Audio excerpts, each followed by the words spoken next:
Hello guys, welcome back to my channel. ಎಲ್ಲರೂ ಹೇಗಿದ್ದೀರಾ? ಚೆನ್ನಾಗಿದ್ದೀರಾ ಅಂತ ಹೇಳಿ ಭಾವಿಸ್ತೀನಿ. ಇಲ್ಲಿ ನಾನು ಕೂಡ ಚೆನ್ನಾಗಿದ್ದೀನಿ. ದಮ್ ಬಿರಿಯಾನಿ ಕೂಡ ಮಾಡಿದ್ದೀನಿ. ಅದು ಕೂಡ ಎಷ್ಟಾಗಿ ಕ್ವಿಕ್ಕಾಗಿ ಅರ್ಜೆಂಟಿಗೆ ಯಾರಾದರೂ ನೆಂಟರು ಬರುವಾಗ ಅಥವಾ ಮಕ್ಕಳಿಗೆ ಏನಾದರೂ ಸಂಡೇ ಸ್ಪೆಷಲ್ ಆಗಿ ಕೇಳ್ತಾರಲ್ವಾ, ಏನಾದರೂ ಬೇಕಂತ ಹೇಳಿ ಆ ಟೈಮಲ್ಲಿ ಕೂಡ ಮಾಡಿಕೊಡ್ಬೋದು. ಅಥವಾ ನಮಗೆ ಕೂಡ ಮಾಡ್ಕೊಂಡು ತಿನ್ಬೋದು. ನಮಗೇನಾದರೂ ಅನ್ನ ಪದಾರ್ಥ ಎಲ್ಲ ತಿಂದು ತಿಂದು ಬೇಜಾರಾಗುವಾಗ ಈ ಥರ ಒಂದು ಮಾಡ್ಕೊಂಡು ತಿನ್ಬೋದು. ಮತ್ತು ಎಷ್ಟು ಈಸಿಯಾಗಿ, ಎಷ್ಟು ಸುಲಭವಾಗಿ ಮನೆಯಲ್ಲೇ ಸಿಗುವ ಐಟಮನ್ನು ಹಾಕಿ ಎಷ್ಟು ಚೆನ್ನಾಗಿ, ಎಷ್ಟು ರುಚಿಯಾಗಿ. ಮತ್ತು ಚಿಕನ್ ಬಿರಿಯಾನಿ ಅದನ್ನು ಹೇಗೆ ಮಾಡ್ಕೋಬೋದು, ಅದು ಚಿಕನ್ ದಮ್ ಬಿರಿಯಾನಿ, ಅದು ಹೇಗೆ ಮಾಡ್ಕೋಬೋದು ಅನ್ನೋದನ್ನು ನಾನು ತೋರಿಸ್ಕೊಡ್ತೀನಿ. ಮತ್ತು ಎಷ್ಟು ಈಸಿಯಾಗಿದೆ, ಎಷ್ಟು ಟೇಸ್ಟಿಯಾಗಿ ಬಂದಿದೆ ಅದನ್ನೆಲ್ಲ ನೋಡುವ. ಈಗ ಹೇಗೆ ಮಾಡೋದು ಅಂತ ಹೇಳಿ ನೋಡ್ಕೊಂಬರೋಣ ಬನ್ನಿ. ಗೈಸ್, ಇಲ್ಲಿ ಸಖತ್ತಾಗಿ ಬಂದಿದೆ, ಸಖತ್ ಟೇಸ್ಟಿ ಕೂಡ, ಮತ್ತು ಉದ್ರಾಗಿ ಪರ್ಫೆಕ್ಟ್ ಆಗಿದೆ. ನನ್ನ ಅಳತೆ ಎಲ್ಲ ಅಷ್ಟು ಸಖತ್ತಾಗಿ ಪರ್ಫೆಕ್ಟಾಗಿ ಬಂದಿದೆ. ಈಗ ಹೇಗೆ ಮಾಡೋದಂತ ನೋಡುವ. ಮತ್ತು ಇಲ್ಲಿ 1 ಕಿಲೋ ನಾನು ಚಿಕನ್ ತೊಗೊಂಡಿದ್ದೀನಿ. ಅದರಲ್ಲಿ ಅರ್ಧ kg ಮಾತ್ರ ಹಾಕ್ಕೊಳ್ತೀನಿ ನಾನು. ಈಗ ಮಾಡೋದು ಹೇಗೆ ಅಂತ ನೋಡುವ. ಅಷ್ಟು ಸೋನಾ ಮಸೂರಿ ರೈಸ್ ಮತ್ತು ಜೀರಾ ರೈಸನ್ನು ಮಿಕ್ಸ್ ಮಾಡಿ ತೊಗೊಂಡಿದ್ದೀನಿ ನಾನು. ಇದು ಟೇಸ್ಟ್ ಚೆನ್ನಾಗಿರ್ತದೆ. ಮತ್ತು ದಮ್ ಬಿರಿಯಾನಿಗೆ ನನಗೆ ಇದು ರೈಸ್ ಸೂಪರಾಗಿರ್ತದೆ. ಮತ್ತು ಇದರಲ್ಲಿ ದಮ್ ಬಿರಿಯಾನಿ ಸಖತ್ ಟೇಸ್ಟಿಯಾಗಿರ್ತದೆ. ಅದಕ್ಕೋಸ್ಕರ ನಾನು ಇದನ್ನು 2 ಗ್ಲಾಸ್ ರಾ ರೈಸ್, 2 ಗ್ಲಾಸ್ ಜೀರಾ ರೈಸ್ ಈ ಥರ ಮಿಕ್ಸ್ ಮಾಡಿ ತೊಗೊಂಡಿದ್ದೀನಿ. ಈ ಥರ ಮಿಕ್ಸ್ ಮಾಡಿ ತೊಗೊಳ್ಳೋದ್ರಿಂದ ಸಖತ್ ಟೇಸ್ಟಿಯಾಗಿರ್ತದೆ ಮತ್ತು ರುಚಿಯಾಗಿರ್ತದೆ. ಅದಕ್ಕೋಸ್ಕರ ನಾನು ಇದನ್ನು ವಾಶ್ ಮಾಡಿ ತೊಗೊಳ್ತೀನಿ. ಈಗ ವಾಶ್ ಮಾಡಿ 20 ನಿಮಿಷ ಆದರೂ ಇದು ಫುಲ್ ತೊಳೆದು ನೀರನ್ನು ಬಗ್ಗಿಸಿ ಹಾಗೆ ಇಟ್ಬಿಡಬೇಕು. ನೀರಲ್ಲೇ ಇಡಬಾರ್ದು ಇದನ್ನು. ಹೀಗೆ ವಾಶ್ ಮಾಡಿ 2 ಟೈಮು ಅಥವಾ 3 ಟೈಮು ಕರೆಕ್ಟಾಗಿ ಕ್ಲೀನಾಗಿ ವಾಶ್ ಮಾಡಿ ನೀರನ್ನು ಬಗ್ಗಿಸಿ ಇಟ್ಕೊಂಡ್ಬಿಟ್ರೆ ಸಾಕು. ಬೇರೆ ಏನು ಮಾಡಬೇಕಂತಿಲ್ಲ. ಗೈಸ್, ಇಲ್ಲಿ ಏನೇನು ತೊಗೊಂಡಿದ್ದೀನಿ ತೋರಿಸ್ತೀನಿ. ಇಲ್ಲಿ 2 ನೀರುಳ್ಳಿನ ಕಟ್ ಮಾಡಿ ಇಟ್ಕೊಂಡಿದ್ದೀನಿ. 1 ಚಿಕ್ಕ ಟೊಮೆಟೊನ ಸಿಪ್ಪೆ ತೆಗೆದು ಕಟ್ ಮಾಡಿ ಇಟ್ಕೊಂಡಿದ್ದೀನಿ. ಇಲ್ಲಿ ಗರಂ ಮಸಾಲೆ ತೊಗೊಂಡಿದ್ದೀನಿ. ಇದು ಹೂವು, ಕಸ್ತೂರಿ ಮೇಥಿ, ಮತ್ತು ಪಲಾವ್ ಎಲೆ, ಮತ್ತು ಬಡೆ ಸೊಪ್ಪು, ಸೊಪ್ಪಿನ ಕಾಳು ಹೇಳ್ತಾರಲ್ವ ಅದು, ಮತ್ತು 1-2 ಪೀಸ್ ಚಕ್ಕೆ, ಮತ್ತು ಇದು ಎಂಥದ್ದು ಹೂವು ಇದು ಹೆಸರು ಹೇಳ್ತಾರೆ, ನನಗೆ ಅಷ್ಟು ಕರೆಕ್ಟಾಗಿ ಗೊತ್ತಿಲ್ಲ ಅದು, ಮತ್ತು 5-6 ಲವಂಗ, 4 ಏಲಕ್ಕಿ. ಇದು 1 ಕಪ್ ಏಲಕ್ಕಿ ಅಂತ. ಇದು ತುಂಬ ಟೇಸ್ಟ್ ಕೊಡ್ತದೆ ಬಿರಿಯಾನಿಗೆ. ಇದು ನಮ್ಮ ಗರಂ ಮಸಾಲ ಅಂಗಡಿಯಲ್ಲೆಲ್ಲ ಮಾರ್ತಾರಲ್ವ, ಅಲ್ಲಿ ಸಿಗ್ತದೆ ಇದು. ಹೀಗೆ ನಾರ್ಮಲ್ ಅಂಗಡಿಯಲ್ಲಿ ಸಿಗೋದಿಲ್ಲ. ಇದು ಕಪ್ಪು ಏಲಕ್ಕಿ. ಇದು ಬಿರಿಯಾನಿಗೆ ಸಖತ್ ಟೇಸ್ಟ್ ಕೊಡ್ತದೆ, ಅದಕ್ಕೋಸ್ಕರ. ಮತ್ತು ಇಲ್ಲಿ ನಾನೇನು ತೊಗೊಂಡಿದ್ದೀನಿ ಅಂದರೆ ಸ್ವಲ್ಪ ಬೆಳ್ಳುಳ್ಳಿ ತೊಗೊಂಡಿದ್ದೀನಿ, ಮತ್ತು 1-2 ಇಂಚಷ್ಟು ಶುಂಠಿ ತೊಗೊಂಡಿದ್ದೀನಿ, ಸ್ವಲ್ಪ ಪುದೀನ ತೊಗೊಂಡಿದ್ದೀನಿ, ಮತ್ತು ಸ್ವಲ್ಪ ಕೊತ್ತಂಬರಿ ತೊಗೊಂಡಿದ್ದೀನಿ. ಇಷ್ಟು ಈಗ ಮಾಡಲಿಕ್ಕೆ ನಮಗೆ ಐಟಮ್ ಬೇಕು. ಮತ್ತು ಇಲ್ಲಿ ಅಕ್ಕಿನ ವಾಶ್ ಮಾಡಿ ಇಟ್ಕೊಂಡಿದ್ದೆ. ನೋಡಿ ಎಷ್ಟು ಡ್ರೈ ಆಗಿದೆ. ಇಷ್ಟೇ ಹೀಗೆ ಆಗಬೇಕು ಕೂಡ. ನಾವು ಅದರಲ್ಲಿ ನೀರೆಲ್ಲ ಇಟ್ಕೊಂಬರ್ಬಾರ್ದು. ಇದು ವಾಶ್ ಮಾಡಿ ಈ ಥರ ನೀರು ಬಗ್ಗಿಸಿ 20 ನಿಮಿಷ ಆದರೂ ಆಗಬೇಕು. ಈ ಥರ ವಾಶ್ ಮಾಡಿ ಇಟ್ಕೋಬೇಕು. ಮತ್ತು ಇಲ್ಲಿ ಚಿಕನನ್ನು ವಾಶ್ ಮಾಡಿ ಕಟ್ ಮಾಡಿ ಕ್ಲೀನ್ ಮಾಡಿ ಇಟ್ಕೊಂಡಿದ್ದೀನಿ. ಇಷ್ಟು ಸಾಕು ನನಗೆ. ಇದು ಅರ್ಧ ಕಿಲೋ ಚಿಕನ್ ಇದೆ, ಇಷ್ಟು ಸಾಕು. ಈಗ ಶುಂಠಿ ಬೆಳ್ಳುಳ್ಳಿ ಏನು ತೊಗೊಂಡಿದ್ದೆ ಇದನ್ನು ನಾನು ಮಿಕ್ಸಿಗೆ ಹಾಕ್ಕೊಂಡು ಮಿಕ್ಸಿ ಮಾಡ್ಕೊಂಬಿಡ್ತೀನಿ. ಇದು ನಮಗೆ ಪೇಸ್ಟ್ ಬೇಕು. ಮತ್ತು ತುಂಬ ನೀರು ಹಾಕಿ ಮಿಕ್ಸಿ ಮಾಡ್ಕೋಬಾರ್ದು. ಇಲ್ಲಿ ಕುಕ್ಕರ್ ಇಟ್ಕೊಂಡಿದ್ದೀನಿ.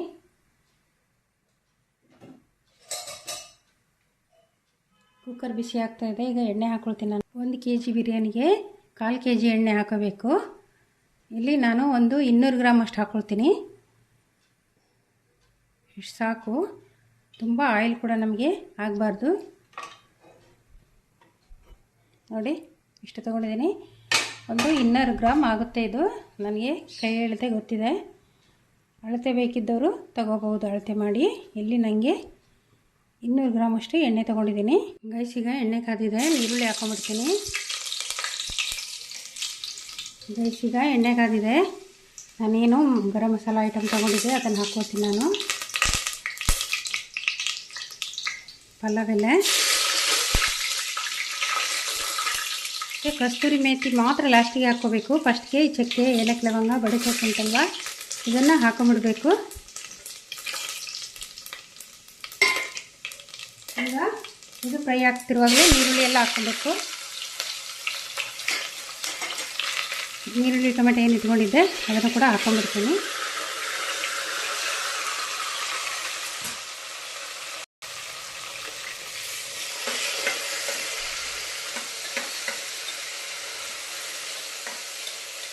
ಇದನ್ನು ಸ್ವಲ್ಪ ಕೈ ಆಡಿಸುವ. ನೀರುಳ್ಳಿ ಟೊಮೆಟೊ ಫ್ರೈ ಆಗಬೇಕು. ಕಸ್ತೂರಿ ಮೆಥಿನ ಲಾಸ್ಟಿಗೆ ಇಟ್ಕೋಬೇಕು. ಲಾಸ್ಟಿಗೆ ಇದು ನೀರುಳ್ಳಿ ಎಲ್ಲ ಫ್ರೈ ಆದಮೇಲೆ ಮತ್ತೆ ಹಾಕ್ಕೋಬೇಕು.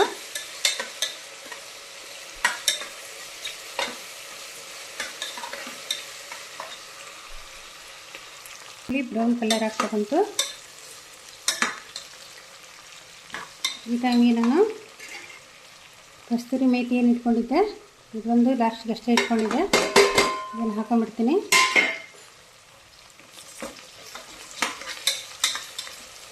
ಇದು ಕಸ್ತೂರಿ ಮೇಥಿ ಹಾಕೋದ್ರಿಂದ ಟೇಸ್ಟ್ ಸಖತ್ತಾಗಿರ್ತದೆ, ಅದಕ್ಕೋಸ್ಕರ ಇದು ಸ್ವಲ್ಪ ಎಣ್ಣೆಯಲ್ಲಿ ಫ್ರೈ ಆಗಬೇಕು. ಈಗ ನಾನು ಮಿಕ್ಸಿ ಮಾಡ್ಕೊಂಡಿದ್ದಲ್ವ, ಇಲ್ಲಿ ನಾನು ಏನು ಪುದೀನ, ಕೊತ್ತಂಬರಿ ಸೊಪ್ಪು, ಬೆಳ್ಳುಳ್ಳಿ, ಶುಂಠಿ ಮಿಕ್ಸಿ ಮಾಡಿ ತೊಗೊಂಡಿದ್ದೆ ಅದನ್ನು ಹಾಕ್ಕೊಂಡ್ಬಿಡ್ತೀನಿ.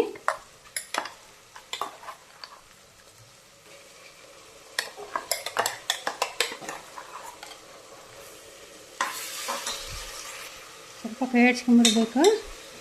ನಾನು ನೀರೇನು ಹಾಕ್ಕೊಂಡಿಲ್ಲ, ಸ್ವಲ್ಪ ಮಿಕ್ಸಿ ತೊಳೆದು ನೀರು ಹಾಕ್ಕೋಬೇಕು. ಇದಕ್ಕೆ ಆಯಿಲ್ ಬಿಟ್ಕೋಬೇಕು. ಅದಕ್ಕೆ ಸ್ವಲ್ಪ ಮಿಕ್ಸಿ ತೊಳೆದು ಸ್ವಲ್ಪ ನೀರು ಹಾಕ್ಕೋತೀನಿ. ತುಂಬ ಹಾಕ್ಕೋಬಾರ್ದು, ಸ್ವಲ್ಪ ಹಾಕ್ಕೋಬೇಕು. ಇದು ಆಯಿಲ್ ಬಿಡಬೇಕು ನಮಗೆ, ಇದು ಮಸಾಲೆ ಆಯಿಲ್ ಬಿಡಬೇಕು ನಮಗೆ.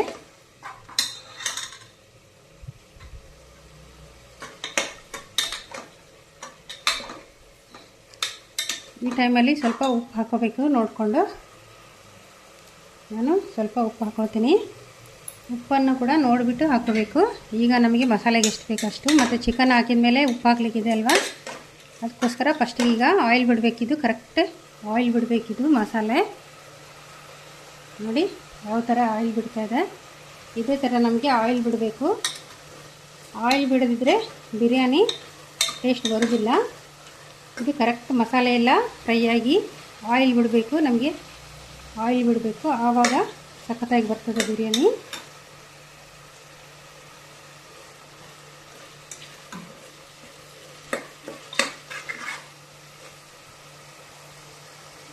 ನೋಡಿ ಸೂಪರ್ ಆಗಿದೆ ಅಲ್ವಾ, ಸಖತ್ ಟೇಸ್ಟಿಯಾಗಿರ್ತದೆ ಗೈಸ್. ತುಂಬ ಈಜಿ ಮಾಡೋದು, ನೀವು ಒಮ್ಮೆ ಮಾಡಿ ಹೇಗೆ ಬರ್ತದೆ ಅಂತ ಹೇಳಿ ಕಮೆಂಟ್ ಮಾಡಿ. ಇದೀಗ ಆಲ್ಮೋಸ್ಟ್ ರೆಡಿ ಇದೆ ನೋಡಿ. ಆಯಿಲ್ ಹೇಗೆ ಬಿಟ್ಕೊಟ್ಟು ಮಸಾಲೆ ಎಲ್ಲ ಫ್ರೈ ಆಗಿ ಮಸಾಲೆ ಎಲ್ಲ ಆಯಿಲ್ ಬಿಡಬೇಕು, ಆವಾಗ ನಮಗೆ ಬಿರಿಯಾನಿ ಚೆನ್ನಾಗಿ ಬರ್ತದೆ ಅಂತ ಅರ್ಥ.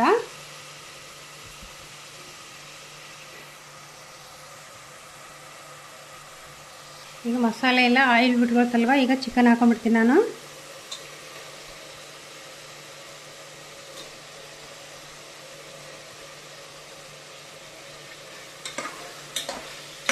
ಇದು ಅರ್ಧ ಕೆ ಜಿ ಚಿಕನು ಅಷ್ಟೇ ಸಾಕು. 1 ಕೆ ಜಿ ಬಿರಿಯಾನಿ ಮಾಡೋದಾದರೆ ಅರ್ಧ ಕೆ ಜಿ ಚಿಕನ್ನು ಸಾಕಾಗುತ್ತೆ ನಮಗೆ. ಮತ್ತು ಚಿಕನ್ನು ತುಂಬ ಇಷ್ಟಪಡೋರು, ತುಂಬ ಪೀಸ್ ಎಲ್ಲ ಸಿಗಬೇಕು ನಮಗೆ ಅಂತ ಹೇಳಿದರೆ 1 ಕೆ ಜಿ ಬಿರಿಯಾನಿಗೆ 1 ಕಿಲೋ ಚಿಕನ್ ಹಾಕೋಬೋದು. ನನಗೆ ಅರ್ಧ ಕೆ ಜಿ ಚಿಕನ್ ಸಾಕು. ಅದಕ್ಕೆ ನಾನು ಮತ್ತೆ ಇಲ್ಲಿ ಸೈಡಲ್ಲಿ ಚಿಕನ್ ಫ್ರೈ ಕೂಡ ಮಾಡ್ಕೊಂಡಿದ್ದೀನಿ. ಅದಕ್ಕೋಸ್ಕರ ಇದು ನನಗೆ ಬಿರಿಯಾನಿಯಲ್ಲಿ ಅಷ್ಟು ಚಿಕನ್ ಬೇಡ ಅನ್ನಿಸ್ತು. ಅದಕ್ಕೆ ನಾನು ಸ್ವಲ್ಪ ಚಿಕನ್ ಹಾಕ್ಕೊಂಡಿದ್ದೀನಿ, ಅರ್ಧ ಕೆ ಜಿ ಅಷ್ಟೇ ಹಾಕ್ಕೊಂಡಿದ್ದೀನಿ. ಈ ಟೈಮಲ್ಲಿ ಚಿಕನ್ಗೆ ಉಪ್ಪು ಹಾಕ್ಕೋಬೇಕು. ಚಿಕನ್ ಉಪ್ಪು ಹಿಡಿಬೇಕಲ್ವ, ಟೇಸ್ಟ್ ಬರಬೇಕಲ್ವ ಚಿಕನ್. ಇದು ಎಣ್ಣೆಯಲ್ಲಿ ಸ್ವಲ್ಪ ಫ್ರೈ ಆಗಬೇಕು.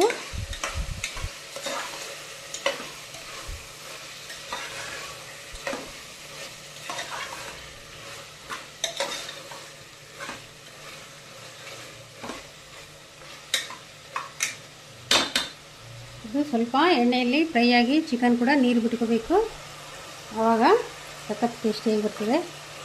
ನೋಡಿ ಗೈಸ್ ಎಷ್ಟು ಚೆಂದ ಆಯಿಲ್ ಕೂಡ ಬಿಟ್ಕೊಟ್ಟು ಚಿಕನ್ನ ನೀರು ಬಿಡಬೇಕಷ್ಟೇ ಸ್ವಲ್ಪ. ಮತ್ತು ಇದು ಫ್ರೈ ಆಗಬೇಕು ಎಣ್ಣೆಯಲ್ಲಿ, ನೀರು ಬಿಡದಿದ್ದರೂ ಪರವಾಗಿಲ್ಲ. ನಮಗೆ ಗ್ರೇವಿಗೆ ಅಲ್ಲಲ್ಲ, ನಮಗೆ ಇದು ಬಿರಿಯಾನಿಗಲ್ವ, ಎಣ್ಣೆಯಲ್ಲಿ ಕರೆಕ್ಟ್ ಫ್ರೈ ಆಗಬೇಕಿದು.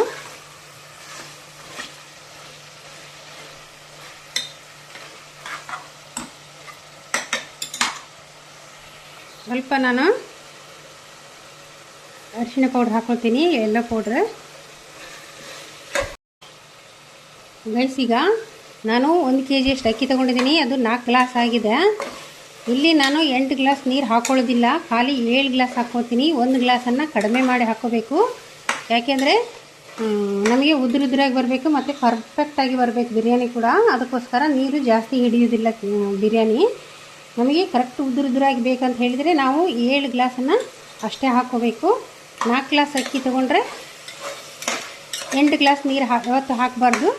ಇದು 7 ಗ್ಲಾಸ್ ಅಷ್ಟೇ ಹಾಕ್ಕೋಬೇಕು. 1 ಗ್ಲಾಸನ್ನು ಕಡಿಮೆ ಮಾಡಿ ಹಾಕ್ಕೋಬೇಕು. ಯಾಕೆ ಆಲ್ರೆಡಿ ನಾವು ಅಕ್ಕಿಯನ್ನು ತೊಳೆದು ವಾಶ್ ಮಾಡಿ ನೀರು ಬಗ್ಗಿಸಿ ಎಲ್ಲ ಇಟ್ಕೊಂಡಿದ್ದೆ ನಾನು. ನೋಡಿ ಈ ಥರ ಮತ್ತೆ ಪುನಃ ಡ್ರೈ ಆಗಿದೆ. ಇದೇ ಥರ ಬೇಕು ಕೂಡ ನಮಗೆ. 20 ನಿಮಿಷ ಮೊದಲು ಈ ಥರ ಅಕ್ಕಿನ ವಾಶ್ ಮಾಡಿ ನೀರೆಲ್ಲ ಬಗ್ಗಿಸಿ ಇಟ್ಕೊಂಡ್ಬಿಡ್ಬೇಕು.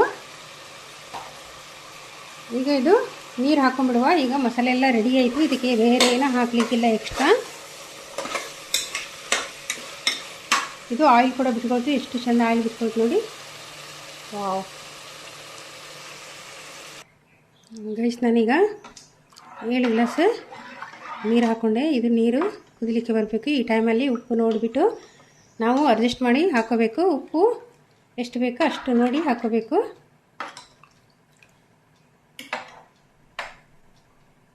ಇಲ್ಲಿ ಗೈಸ್ ಹಸಿಮೆಣಸಿನ್ಕಾಯಿ ಹುರಿತಾ ಇದ್ದೀನಿ. ಇದು ಹುರಿದು ನಾವು ರೆಡಿ ಮಾಡಿ ಇಟ್ಕೋಬೇಕು. ಇದನ್ನು ಪೇಸ್ಟ್ ಮಾಡಿ ಕೂಡ ಹಾಕ್ಬೋದು, ಇಲ್ಲಾಂದರೆ ನಾವು ಫಸ್ಟಿಗೆ ಒಗ್ಗರಣೆ ಹಾಕುವಾಗ ಸೀಳ್ಬಿಟ್ಟು ಕೂಡ ಹಾಕ್ಕೋಬೋದು, ಇಲ್ಲ ಮಿಕ್ಸಿ ಮಾಡಿ ಕೂಡ ಹಾಕ್ಕೋಬೋದು. ಇಲ್ಲಿ ನಾನು ಫ್ರೈ ಮಾಡ್ತಾಯಿದ್ದೀನಿ. ಇದನ್ನು ನಾನು ಮಿಕ್ಸಿ ಮಾಡಿ ಹಾಕ್ಕೊಳ್ತೀನಿ ಸ್ವಲ್ಪ. ಇದು ಫ್ರೈ ಆಗಬೇಕು. ನಮಗೆ ಖಾರ ಎದೆ ಉರಿ ಎಲ್ಲ ಗ್ಯಾಸ್ಟ್ರಿಕ್ ಎಲ್ಲ ಆಗೋದಿಲ್ಲ ಅಲ್ವಾ. ಎದೆ ಉರಿ ಅಂತ ಹೇಳಿ ಆಗ್ತದೆ ಕೆಲವರಿಗೆ, ಹಸಿಮೆಣಸಿನಕಾಯಿ ಜಾಸ್ತಿ ತಿಂದರೆ ಅಥವಾ ಬಿರಿಯಾನಿ ತಿಂದರೆ. ಕೆಲವರಿಗೆಲ್ಲ ಆಯಿಲ್ ಫುಡ್ ಎಲ್ಲ ತಿಂದರೆ ಆಗ್ತದೆ. ಹೀಗೆ ಮಾಡಿ ಹಾಕ್ಕೊಳ್ಳೋದ್ರಿಂದ ನಮಗೆ ಯಾವುದು ಎದೆ ಉರಿ ಎಲ್ಲ ಬರೋದಿಲ್ಲ. ಇದನ್ನು ನಾನು ಇದು ಎಣ್ಣೆಯಲ್ಲಿ ಫ್ರೈ ಮಾಡಿ ಸ್ವಲ್ಪ ಹುರಿದುಬಿಟ್ಟು ಮತ್ತು ಪೇಸ್ಟ್ ಮಾಡಿ ಹಾಕ್ಕೊಳ್ತೀನಿ. ಗೈಸ್, ನಾನಿಲ್ಲಿ ಹುರಿದುಬಿಟ್ಟು ತಗೊಂಡಿದ್ದೀನಿ. ಇದನ್ನು ನಾನು ಮಿಕ್ಸಿ ಮಾಡಿ ತೊಗೊಳ್ತೀನಿ. ಇದನ್ನು ಡೈರೆಕ್ಟಾಗಿ ಹೀಗೇ ಒಗ್ಗರಣೆ ಕೂಡ ಹಾಕ್ಕೋಬೋದು, ಆದರೆ ನಾನಿಲ್ಲಿ ಮಿಕ್ಸಿ ಮಾಡಿ ತೊಗೊಳ್ತೀನಿ. ಏನು ನಾನು ಮೆಣಸಿನ್ಕಾಯಿನ ಫ್ರೈ ಮಾಡಿ ತೊಗೊಂಡಿದ್ದೆ, ಅದನ್ನು ನಾನೀಗ ಈ ಟೈಮಲ್ಲಿ ಹಾಕ್ಕೊಳ್ತೀನಿ. ನಾನು ಸ್ವಲ್ಪ ಮಿಕ್ಸಿ ಮಾಡಿಕೊಂಡು ಅಷ್ಟೇ. ಇದನ್ನು ಒಗ್ಗರಣೆಯಲ್ಲಿ ಹಾಕುವಾಗಲೇ ಹಾಕ್ಕೋಬೋದು. ನಾನು ಈ ಟೈಮಿಗೆ ಹಾಕ್ಕೊಳ್ತೀನಿ. ಈಗ ನೀರು ಕುದಿತಾ ಬಂತಲ್ವ, ಈ ಟೈಮಲ್ಲಿ ನಾವು ಅಕ್ಕಿಯನ್ನು ವಾಶ್ ಮಾಡಿ ಇಟ್ಕೊಂಡಿದ್ವಲ್ವ ಮೊದಲೇ 20 ನಿಮಿಷ ಮೊದಲೇ, ಈ ಟೈಮಲ್ಲಿ ಅಕ್ಕಿನ ನೋಡಿ ಹಾಕೊಂಡ್ಬಿಡ್ಬೇಕು.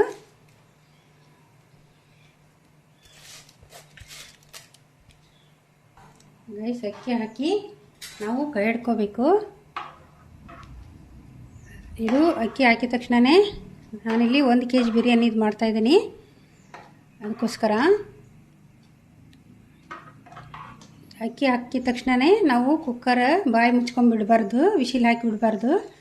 ಸ್ವಲ್ಪ ಇದು ಕುದೀತಾ ಬರಬೇಕು. ಒಂದು ಅರ್ಧ ಆದರೂ ಕುದೀತಾ ಬರುವಾಗ ತೋರಿಸ್ತೀನಿ ಅದು ಹೇಗೆ ಅಂತ. ಆವಾಗ ಬಾಯಿ ವಿಶಿಲ್ ಹಾಕ್ಕೋಬೇಕು. ಈಗಲೇ ಹಾಕ್ಕೊಂಡ್ಬಿಟ್ರೆ ಮೇಲೆ ನೀರು ಇರ್ತದೆ, ಕೆಳಗೆ ಅಕ್ಕಿ ಇರ್ತದೆ.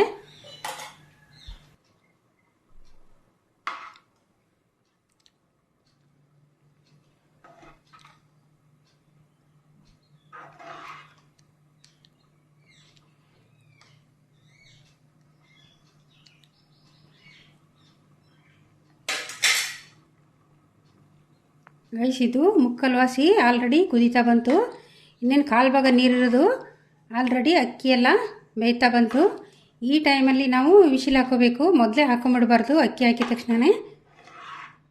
ಈಗ ನೋಡಿ ಅಕ್ಕಿ ಎಲ್ಲ ಹಿಂಗ್ಲಿಕ್ಕೆ ಬಂತು. ಈಗ ಬಾಯಿ ಹಾಕ್ಕೊಂಡು 2 ವಿಶಿಲ್ ಆಗುವಷ್ಟು ಅಷ್ಟೇ ಬಿಡಬೇಕು, ಜಾಸ್ತಿ ವಿಶಿಲ್ ಕೂಡ ಆಗಬಾರ್ದು.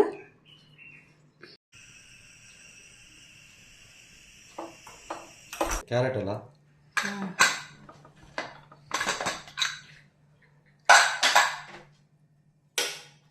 ಕ್ಯಾರೆಟ್ ಇಲ್ಲ.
ಗೈಸ್ ಪರ್ಫೆಕ್ಟಾಗಿ ಆಗಿದೆ, ಸಖತ್ತಾಗಿ ಬಂದಿದೆ ನೋಡಿ. ವಾವ್, ಉದುರಾಗಿ ನನ್ನ ಅಳತೆ ಎಲ್ಲ ಕರೆಕ್ಟಾಗಿದೆ, ಸಖತ್ ಟೇಸ್ಟಿಯಾಗಿ ಬಂದಿದೆ ಗೈಸ್. ಸೂಪರಾಗಿದೆ, ಮಸಾಲೆ ಎಲ್ಲ ಕರೆಕ್ಟಾಗಿದೆ, ಪರ್ಫೆಕ್ಟಾಗಿದೆ ನಾನು ತಗೊಂಡದ್ದು. ವಾವ್, ಎಷ್ಟು ಸೂಪರಾಗಿದೆ ಗೈಸ್, ಸಖತ್ ಟೇಸ್ಟಿ ಕೂಡ ಬಂದಿದೆ. ಉಪ್ಪು ಖಾರ ಎಲ್ಲ ಪರ್ಫೆಕ್ಟಾಗಿದೆ, ಉಪ್ಪು ಖಾರ ಎಲ್ಲ ಪರ್ಫೆಕ್ಟಾಗಿದೆ, ಸಖತ್ತಾಗಿ ಬಂದಿದೆ ಗೈಸ್. ಎಷ್ಟು ಉದುರಾಗಿ ಎಷ್ಟು ಹೆಲ್ದಿಯಾಗಿ ಬಂತು, ಎಷ್ಟು ಟೇಸ್ಟಿಯಾಗಿ ಬಂತಂದರೆ ಸಖತ್ತಾಗಿ ಬಂತು. ಮತ್ತು ಇಲ್ಲಿ ನಾವು ಏನು ಕೆಮಿಕಲ್ ಐಟಮನ್ನು ಯೂಸ್ ಮಾಡಿಲ್ಲ, ಮತ್ತು ಅಥವಾ ಯಾವುದೇ ಹೊರಗಿನ ಪೌಡ್ರನ್ನೇ ಯೂಸ್ ಮಾಡಿಲ್ಲ. ಮನೆಯಲ್ಲೇ ಸಿಗುವಂಥ ಐಟಮನ್ನು ಹಾಕಿ ಎಷ್ಟು ಚೆನ್ನಾಗಿ ಬಿರಿಯಾನಿ ಮಾಡ್ಕೋಬೋದು, ಅದು ದಮ್ ಬಿರಿಯಾನಿ ಅಂತೇಳಿ ನಾನು ತೋರಿಸ್ಕೊಟ್ಟಿದ್ದೀನಿ. ಈಗ ಟೇಸ್ಟ್ ಹೇಗುಂಟಂತೇಳಿ ನೋಡುವ. ಹೇಗೆ ಮಾಡ್ತೆ ಅಂತ ಹೇಳಿ ನೋಡಿದ್ರಲ್ವಾ. ಈಗ ದಮ್ ಬಿರಿಯಾನಿ ಕೂಡ ಹೇಗೆ ಮಾಡ್ಕೊಂಡೆ ಅಂತ ಹೇಳಿ ನೋಡಿದ್ರಲ್ವಾ. ಚಿಕನ್ ಒಂದಿದ್ರೆ ಸಾಕು ನಮಗೆ ಹೊರಗಿನ ತರಲಿಕ್ಕೆ. ಅಕ್ಕಿ ನ್ಯಾಚುರಲ್ ಅಕ್ಕಿ ಎಲ್ಲರ ಮನೆಯಲ್ಲೂ ಇರ್ತದೆ, ಸೋನಾ ಮಸೂರಿ ಎಲ್ಲರ ಮನೇಲಿ ಹೆಚ್ಚಾಗಿ ಇಟ್ಕೊಂಡಿರ್ತಾರೆ ತಿಂಡಿಗೆ ಅಂತ ಅಥವಾ ಊಟಕ್ಕೆ ಅಂತೇಳಿ. ಕೆಲವರು ಊಟ ಮಾಡ್ತಾರೆ, ಕೆಲವರು ಊಟ ಮಾಡೋದಿಲ್ಲ. ಹೆಚ್ಚಾಗಿ ಎಲ್ಲರ ಮನೆಯಲ್ಲಿ ಇರ್ತದೆ. ಅದಕ್ಕೆ ಸ್ವಲ್ಪ ಒಂದು ಜೀರಾ ರೈಸ್ ಕೂಡ ಸೇರಿಸ್ಕೋಬೇಕು, ಸಖತ್ತಾಗಿ ಬರ್ತದೆ ಅದು. ಹಾಗೆ ನಾನು ಇಲ್ಲಿ ಒಂದು 2 ಗ್ಲಾಸ್ ಜೀರಾ ರೈಸ್ ತಗೊಂಡ್ರೆ 2 ಗ್ಲಾಸ್ ಸೋನಾ ಮಸೂರಿ ಅಕ್ಕಿ ತಗೊಂಡಿದ್ದೆ. ಸಖತ್ತಾಗಿ ಬಂದಿದೆ ಗೈಸ್, ಮತ್ತು ಉದುರಾಗಿ ಸಖತ್ ಟೇಸ್ಟಿಯಾಗಿ ಬಂದಿದೆ. ಟೇಸ್ಟ್ ಅಂತೂ ಅಲ್ಟಿಮೇಟ್, ಮತ್ತು ಸಖತ್ತಾಗಿ ಬಂತು ಕೂಡ. ಹಾಗೆ ಹೇಗೆ ಮತ್ತು ಇಲ್ಲಿ ಚಿಕನ್ ದಮ್ ಬಿರಿಯಾನಿ ನೋಡಿ ಎಷ್ಟು ಉದುರಾಗಿ ಬಂದಿದೆ, ಮತ್ತು ಎಷ್ಟು ಟೇಸ್ಟಿಯಾಗಿದೆ ಗೊತ್ತಾ ಗೈಸ್. ಸಖತ್ತಾಗಿ ಬಂದಿದೆ, ಪರ್ಫೆಕ್ಟ್. ಎಣ್ಣೆ ಮತ್ತು ಅಕ್ಕಿ ನೀರು ಎಲ್ಲ ಪರ್ಫೆಕ್ಟಾಗಿ ಆಗಿದೆ ಗೈಸ್. ನೀರು ಜಾಸ್ತಿ ಆದರೆ ಮುದ್ದೆ ಕೂಡ ಆಗ್ತದೆ, ಮತ್ತು ಹಾಗೆ ಆಗಬಾರ್ದು ನಮಗೆ. ಬಿರಿಯಾನಿ ಈ ಥರ ಉದುರಾಗಿಯೇ ಬರಬೇಕು. ಸಖತ್ ಟೇಸ್ಟಿ ಕೂಡ ಇದೆ, ಜಾಸ್ತಿ ಮಸಾಲೆ ಕೂಡ ಇಲ್ಲ, ಮತ್ತು ಜಾಸ್ತಿ ಆಯಿಲ್ ಕೂಡ ಇಲ್ಲ. ಸಖತ್ತಾಗಿದೆ ಗೈಸ್. ಇದು ಎಷ್ಟು ಈಸಿಯಾಗಿ ಎಷ್ಟು ಕ್ವಿಕ್ಕಾಗಿ ಮಾಡ್ಕೋಬೋದನ್ನು ನಾನು ತೋರಿಸ್ಕೊಟ್ಟಿದ್ದಲ್ವಾ. ಇದನ್ನು ಸೈಡ್ ಡಿಶ್ ಎಷ್ಟು ಚೆನ್ನಾಗಿರ್ತದೆ ಅಂದರೆ ಸೈಡ್ ಡಿಶ್ ಸೂಪರಾಗಿರ್ತದೆ ಗೈಸ್.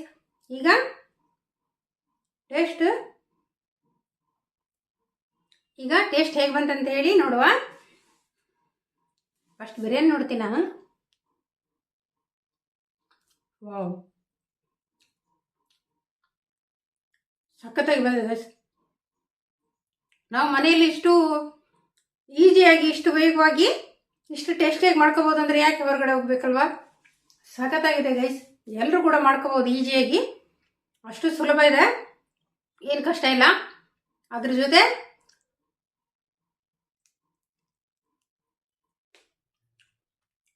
ವಾವ್,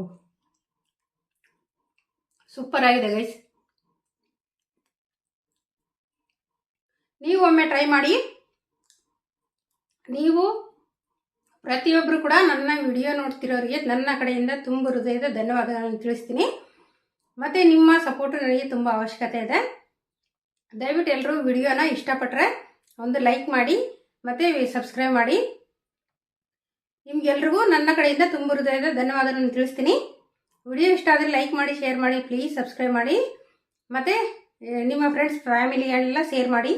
ಮತ್ತು ನೆಕ್ಸ್ಟ್ ವಿಡಿಯೋದಲ್ಲಿ ಹೊಸ ರುಚಿಯೊಂದಿಗೆ ನಿಮಗೋಸ್ಕರ ಕಾಯ್ತಾ ಇರ್ತೀನಿ. ಅಲ್ಲಿವರೆಗೂ ಎಲ್ರಿಗೂ ಟೇಕ್ ಕೇರ್, ಬಾಯ್. ಸೂಪರ್.